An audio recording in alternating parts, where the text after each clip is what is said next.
हम प्रमिला और रिंकू बरियाती के गीत सुना रहल छियै।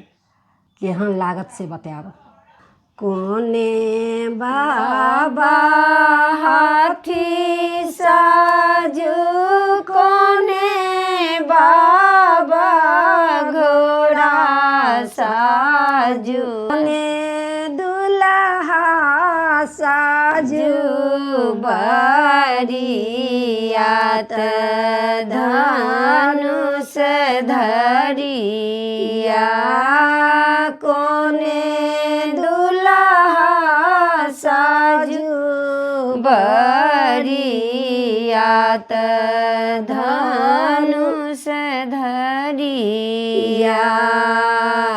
अपन बाबा हाथी साजू, अपन बाबा घोड़ा साजू, दुल्हा सजल बरियात धनुष धरिया, दुल्हा सजल बरियात धनुष धरिया।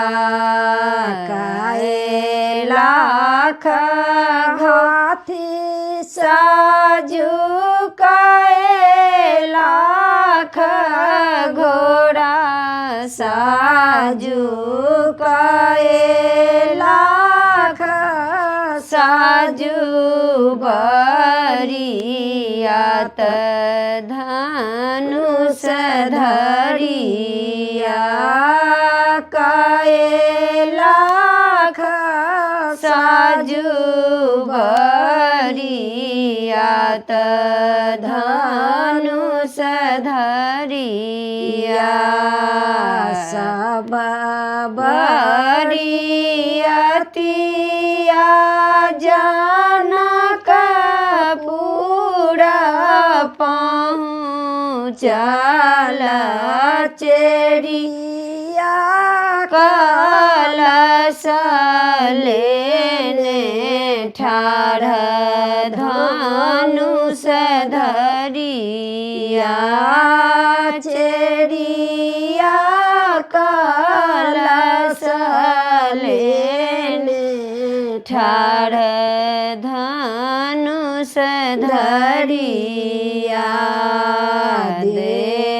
देबौगे चेरिया सोना के गेरुलिया से, सीता के स्वरूप कही दिया, धनुष धरिया, सीता के स्वरूप कही दी है, धनुष धरिया। सीता के स्वरूप बाबू कहलो ने जाइया से, सूरज का ज्योति मालिना, धनुष धरिया, सूरज का ज्योति मालिना,